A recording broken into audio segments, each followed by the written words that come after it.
Good morning, everyone. We are coming to you live via Facebook streaming, YouTube streaming, and also via Skype online.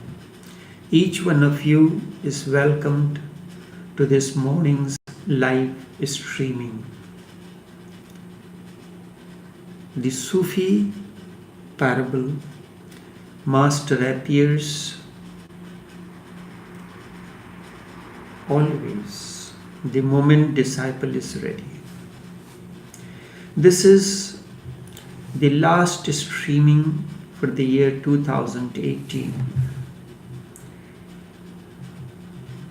It is the dawn of new arrival. Hindus say that time is measured in terms of the breath. How long is your one incoming breath and outgoing breath? One incoming breath is life, one outgoing breath is death. It is said Brahma's time is measured in terms of eons. If you can hold your breath and you have a control over your breath, you can extend time. But it is a moment. In a moment life comes and in the next moment life disappears. The process continues. Master appears, the Sufi parable, the important Sufi parable, the way of saying the unsayable. All masters are perfect, so never search for a perfect master. But this has been said over and over again, and yet still the human imbecility continues. And we are searching always for a perfect master. Now let me take you through the parable. So a certain man wanted to seek a perfect master. What he will do? So he read many books, visited sages after sages, listened, discussed, and practiced, but always found himself doubting and unsure. 20 years passed. He met a man after 20 years whose every word and action corresponded with his idea of a totally realized person. This is the simple parable. He searched, and in search 20 years passed, and after that he met a person whose every word, every action corresponded with his idea of a totally realized person. He wasted no time. Now introspect over this parable as I take you through the explanation. Certainly this man has been carrying a certain idea within him for 20 years that a master should look like this, he should dress like this, he should speak in this way or that. But Krishnamurti always looks worried. Raman shows anger. You want the master to look like a plastic or a statue. So certainly this man has been carrying certain conclusions and ideas within him for 20 years. He has conclusions. He knows what the perfect master is. He is looking for a living photograph or the image or the statue as a master. One who fits his idea. It is the idea of a perfect master, and now someone has fit into it. You have a certain image, a certain frame, and you are trying to put your picture into that frame. This is how when we go to buy the ready-made frames, we have a certain measurement of the frame. Your picture is not of that measurement. You have to trim it this side or that so that it can fit in that frame. This is the situation of those who come with conclusions. Then the other way is, this is cheaper, easier. You go to the supermarket or the place and you buy a frame which is already there and it is inexpensive, and you try to fit your picture into that frame. The other is, you carry your picture to the framing studio and they will give you the price. You can choose your frame and they will frame the picture according to the size and the design that you want. This is what this man has been doing because he has certain ideas. He is functioning through a conclusion, and more so, he has already decided his conclusions are right. How can your conclusions be right? If you have to judge a person as a doctor or a professor, what are the criteria do you have? You have not yet cleared your undergraduate and you want to judge a professor. So what you want to see, the degrees, the credentials hanging on the wall. Oh, this man has so many degrees. So you are judging him from his face value, not from anything else. And what prestige or respect he has as a professor or as a doctor. This is what this man did. He is looking for a master, how many disciples he have, how big his the ashram or the place, what kind of people are coming there, respected, reputed or not, or the ordinary people, how many disciples attend to his sessions always. All these are the criteria. And if at all your conclusions are right, then you seem to be the perfect master. Also, you do not need the master then. Why then is the search? Time flowed on. Search continued. And then suddenly after 20 years, he met a man sitting under the tree outside his place, outside the village where he was living, whose every word and action and the form corresponded with his idea of a totally realized man. This must be a coincidence, though. Sometimes such things do happen. Journey has to continue. So the traveler lost no time.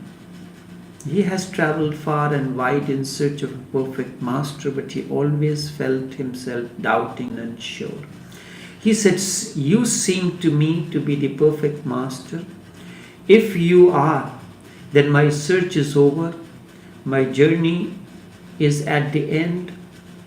Such is the way of an ignorant one who considers him to be wise. Such people are available dime a dozen in abundance. Observe this statement, the word "if" is there. In this statement is still.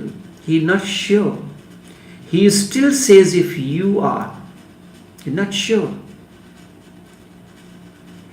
In spite of all the knowledge that he claims to have, knowledge always doubts. Doubt still persists, hence this statement, "if you are." Also, it is so because of his conclusions about the perfect master. And this is outcome of his ignorance. You will find people around you saying and asking such things. I have to look for a real master. I wonder if this master is really good. I do not like this one or that. People arrive at such conclusions out of their ignorance that they call as wisdom. You cannot see and feel the flames, the heart is not invoked, and yet still you want to conclude, Master is the pulse of the cosmos. Master is the other pole, and you can get attracted to it only because of your inner pole. And when conclusions are the outcome of ignorance, then trust cannot arise. And if you cannot find anyone who corresponds with your ideas, he cannot be a master. You cannot consider him to be the master. The master must have a big ashram, people always flocking in around him. And such are the criteria. Beyond this you cannot see the outer. You want to see the outer, then you will never find Krishnamurti to be an enlightened one, because he always looks worried. He dresses always in a shirt and a pants. You cannot find Raman as the master because he is always in just a loin cloth. You cannot find Ramakrishna as the master because he behaves almost like a mad. And when you find someone who corresponds, that too is just coincidence. And immediately doubt begins to arise in your mind.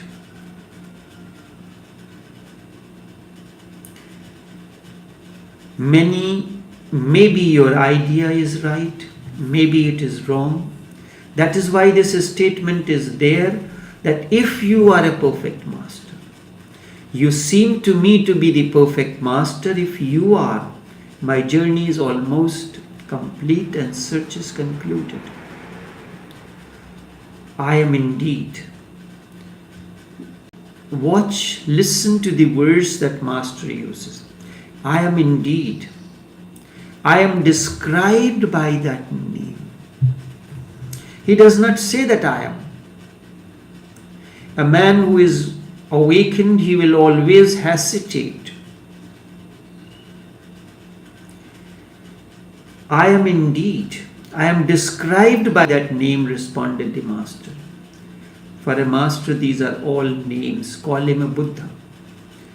An enlightened one, call him Jesus, Messiah, Nanak, Zarathustra, Lao Tse, Kabir, perfect master, Krishna. Nothing matters.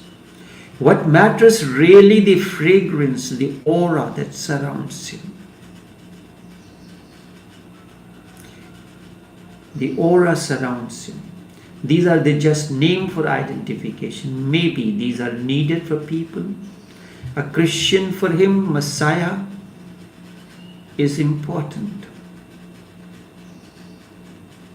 For a Hindu, Krishna is the name. For a Jain, Mahabir is the name. So on and so forth. All words are meaningless.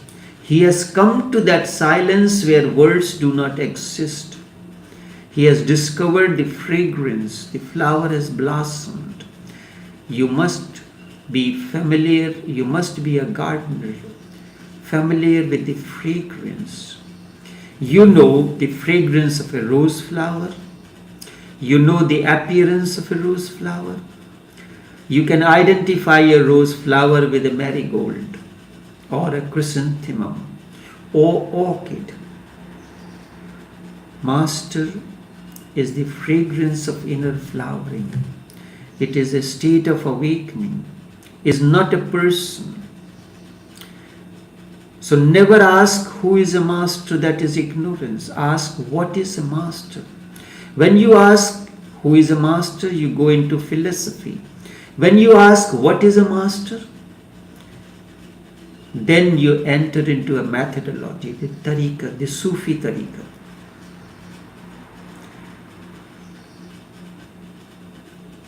He has reached to that wordless realm.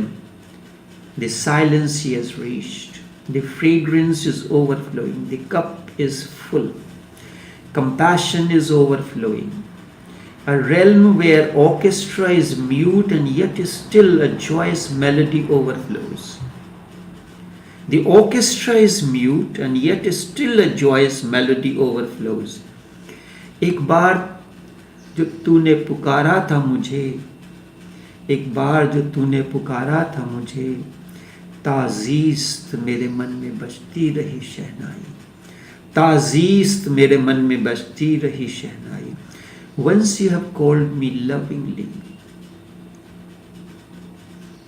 the echo continues in my ears like the dissolving notes of an enchanting melody. Dissolving notes of an enchanting melody. A melody that has enchanted me, and its notes are dissolving into my inner being, dissolving in the inner depth. A gentle breeze he comes, vibrates the inner chord of your being, and suddenly vanishes in the unknown oblivion. Like a gentle breeze he comes, vibrates the inner chord of your being, and then suddenly vanishes in the unknown oblivion. Lucky are those who share a moment or so, because meeting with such a presence is ecstasy, is solace, harmony, and thus opens the doors of myriad infinite treasures in you. Lucky are those who share a moment or so, because meeting with such a presence is ecstasy, solace, harmony, and it opens door of infinite treasures in you. Once again to the parable. So the master confirms the statement of the person. Yes, indeed, I am described by that name. Observe this treatment. Described by that name.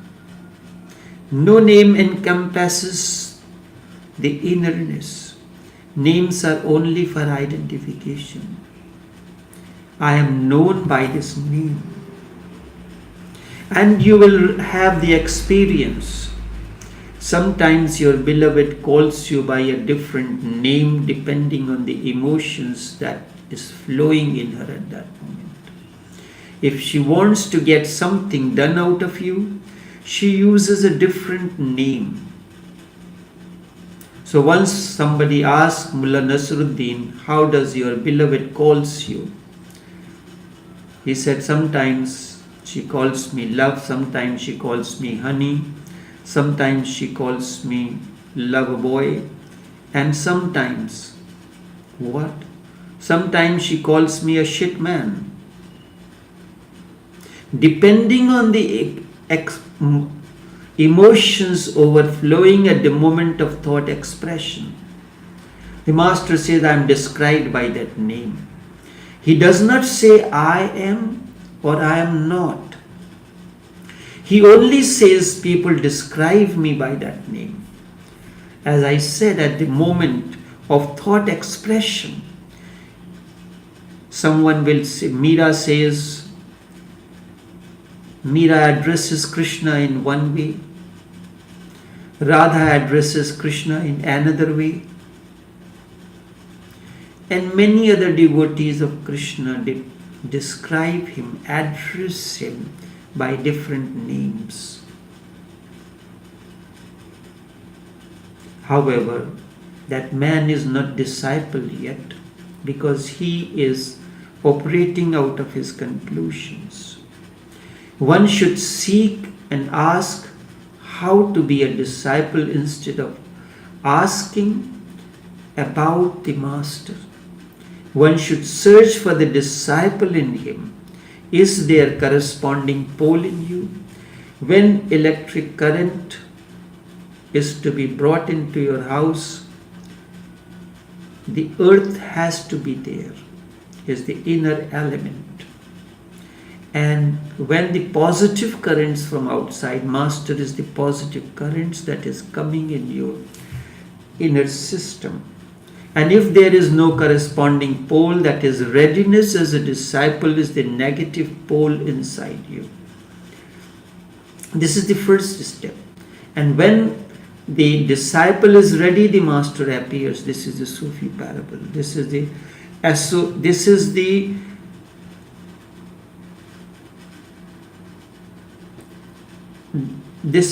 assurance of the existence of God. And this is what the statement of Krishna is. Yada yada hi dharmasya glanir bhavat bharat abhyutthanam adharmasya tadatmanam srijamyam paritranaya sadhunam vinashaya cha dushkritam. This man has not searched for the disciple in him, but he wants the perfect master to accept him.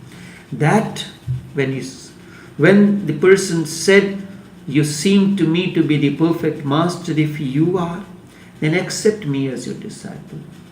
That the man said, I cannot do. It is simple, because you may desire a perfect master. And what about the master? A perfect master in turn requires only the perfect disciple. Isn't it so?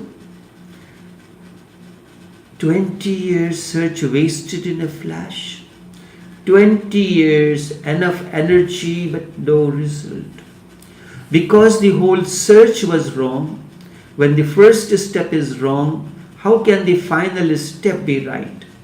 And the man is right. You are seeking the perfect master, and what about him? He cannot waste his treasures. He requires a perfect disciple, one who has trust, one who seeks not knowledge. So the master says, go and first become perfect, become total. It may sound harsh, but sometimes master's compassion flows like this. Raman's compassion flowed towards the person in a very harsh way. When you keep on asking the questions one after the other, and in support of the questions, he was quoting the scriptures. Raman keep on telling him, all that is not necessary, go within. You are like an onion. You have to seek the inner space. Keep on removing the layers one after the other, and in the end you will find all the layers are, none of the layers is there, and instead there is an empty space, and that empty space that was hidden within the onion layers has merged with the cosmic space. And that is where the disciple merges into the master. That is when the drop merges into the ocean. That is the union between the master and the disciple. The inner space within you merges with the outer space. The drop merges into the ocean. Sufis call this as fana fuel shake. 20 years wasted, no gain, all vain. The master is right. Master is right when he says, what do you think? If you want a perfect master, then perfect master also wants a perfect disciple. Go and become perfect first. Go and seek the disciple within. Generally, everyone thinks disciplehood is meaningless, and there is no need to be a disciple first. Let me be the master first. Everyone seeks a master. It requires a great discipline to become a disciple. The two words, disciple and discipline, mean the same thing. Both come from the same root, meaning capacity to learn. Discipline, the capacity to learn. Disciple, one who has the capacity to learn. A man who is seeking a master is incapable of learning. 20 years he went on moving with his conclusions. He has not learned the basic thing. During the period of 20 years, certainly he would have come across many masters. When the search begins, you are young. You are going from place to place, but you do not have the eyes to see the Master, the bliss overflowing him. During this 20 years, certainly he would have come across many masters, but all along his conclusions came in the way. He trusted his conclusions more than those who he came across. His conclusions were more important. The reason is that he had read much, he has gathered knowledge, and this was become an obstruction and also beclouded his vision. Now he says, because you seem to correspond to my idea, and I think you are a perfect master. Now what about the perfect master? Only you correspond to my conclusion. Now how can you decide? And also, what qualifications do you have to judge a master? How does a particular person is a great doctor or a philosopher?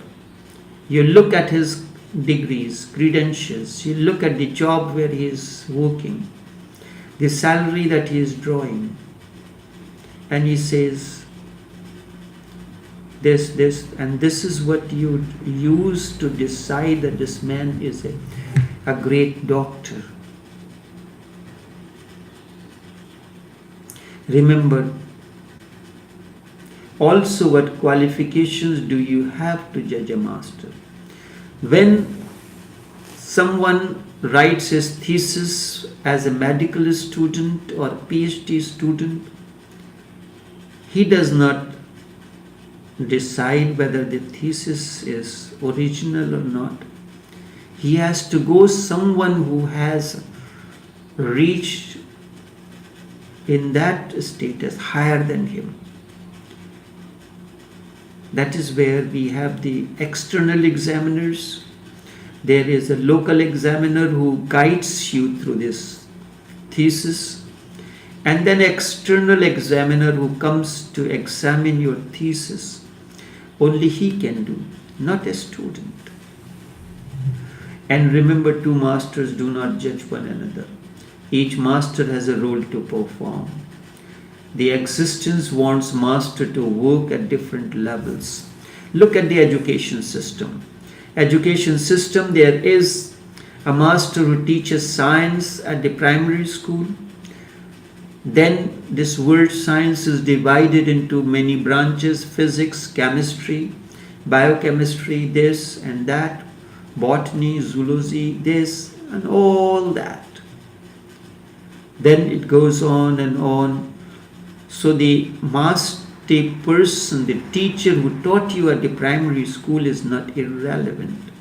He has a role to perform. But he cannot teach a student who has graduated from a primary school. When he reaches to the secondary school, a different kind of a teacher is needed. So is the case of the master. As you graduate from one school, a master is a school, an institution. Once you graduate from one institution, you are capable now to enter into the next institution, the next master who will take you beyond the first. And then his role will finish. And another one will come and take you. So it's not that this is my master. Someone said, only this one is my master, no one else can be my master. And you say that their master is capable of taking you beyond. No, he takes you up to a certain level. Beyond that, he hands over to you to another one. Now your journey is completed with me. You go to this particular master, another one, and sometimes this direction is given as a hint. And you should be capable of getting that hint that my master directed me to this person, because he will now take me to the stage beyond this particular master. There is no disrespect. And the masters communicate with one another at the alame ghaib or the subtle plane. I am sending one of my, just as it happens in the university curriculum, if you are a very brilliant student and you have a teacher who wants you are writing your thesis. In writing thesis, you need some mathematics to understand and some statistical information. So your master, your teacher, your guide, who is guiding you through anthropology, guiding you through your internal medicine or psychiatric medicine, sends to one of his fellow disciple who is well versed in mathematics and statistics, and he recommends you and says that I am sending one of my disciples, one of my student who is doing his PhD, he needs some help in putting the mathematical and statistical information contained in his thesis to come at the brilliant conclusion. So too, one master hands over the disciple to another one. But you have to be a disciple first. If you are, sometimes it happens that you get the inner feeling that this person, I am directed to this person. Most of the people who are around me, they will, if they look into, they have been directed to me in one way or the other. So the master makes himself available in myriad ways. Myriad ways. It is said when a master visits a place, he looks at the spiritual horizon of that place, the air, the atmosphere. He breathes into it. He releases the energy into it. And those who are open to the masterhood, they come. It happened about Sufi Brij Mohan Lal. Once he was staying in a city.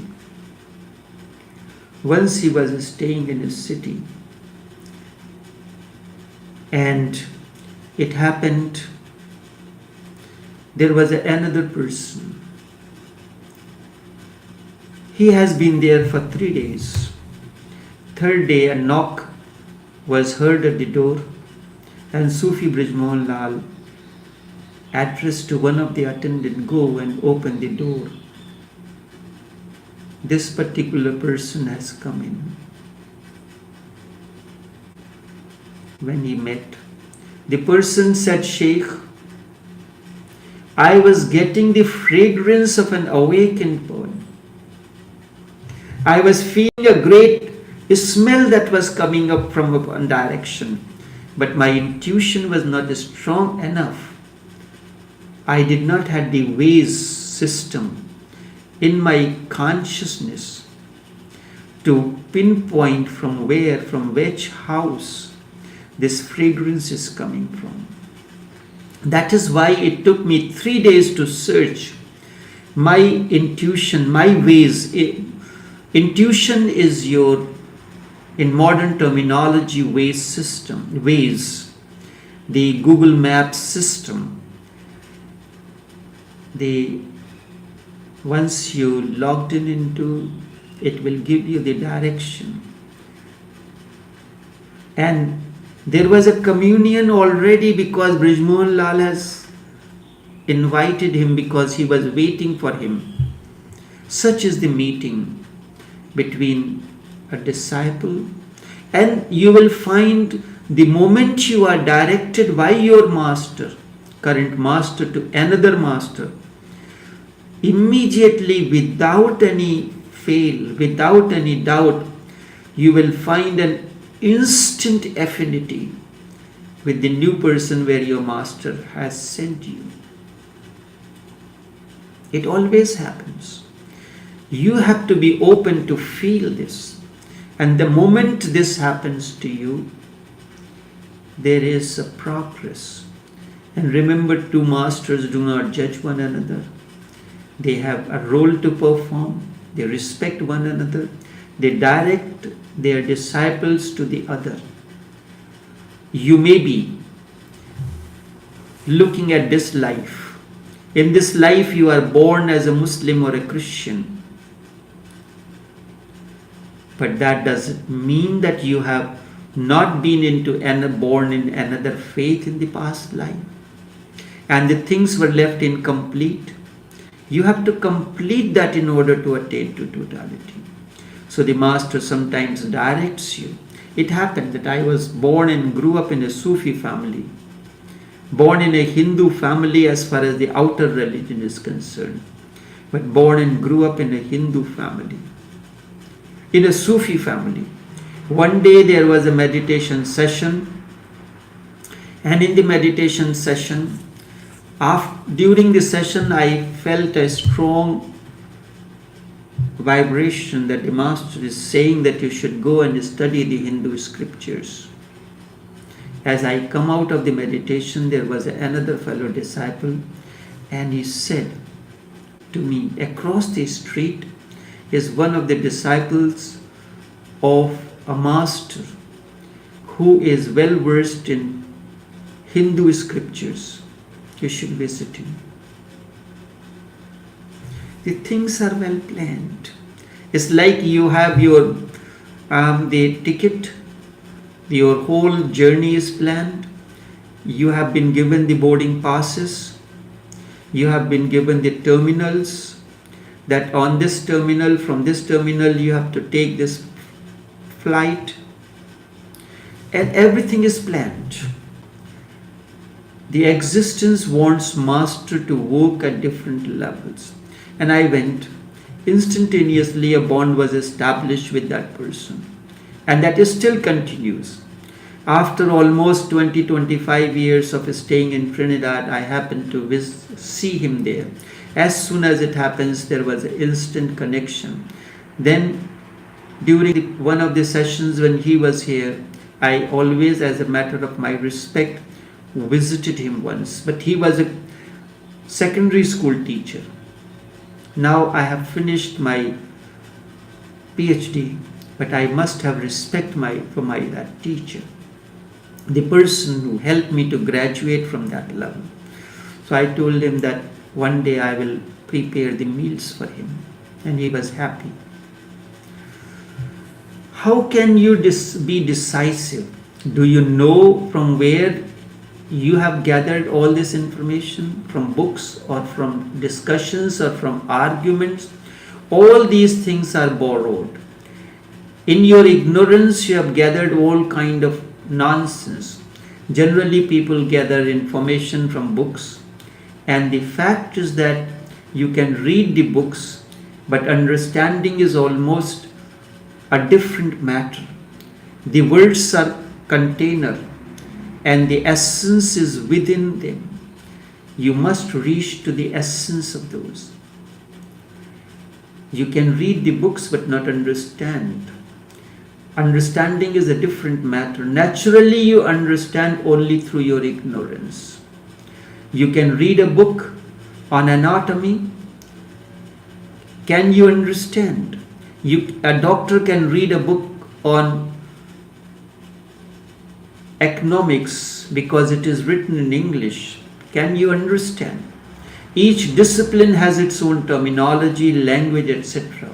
When it comes to understand the message of Jesus or a Buddha or a prophet is altogether a different matter. It is like a primary school student trying to interpret an Albert Einstein. The Holy Quran is the fragrance of the flower that Holy Prophet is. To understand the scripture, you need the heart and the level of consciousness of the Holy Prophet or Jesus or Buddha or Raman.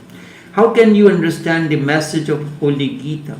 To understand the message of Bhagavad Gita, you need to open to the consciousness that Krishna is. A man in ignorance is almost like a child what idea such a person has of perfection or a master or God. All your ideas are childish. Biological growth does not correspond with the growth of understanding.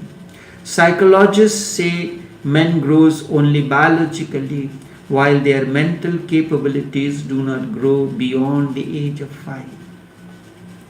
You have to go on understanding, only then you will understand. Words are empty. You have to provide your meaning to it.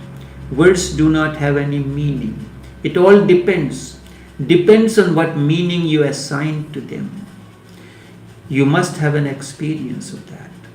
Whenever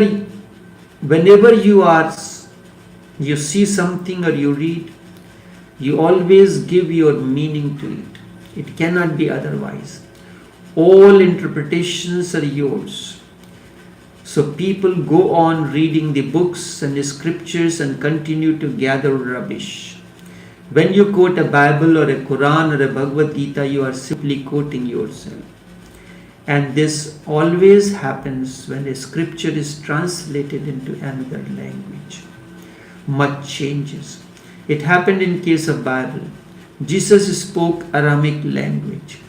Then it was translated into Hebrew. In the process, it was translated from Hebrew to Greek and finally in English. You take a flower, pick up the flower from the tree. You pass it on to the 10 people, and after it returns back to you, its fragrance and its appearance will not be the same. You can do a simple experiment. You smell a flower when it is picked from the plant.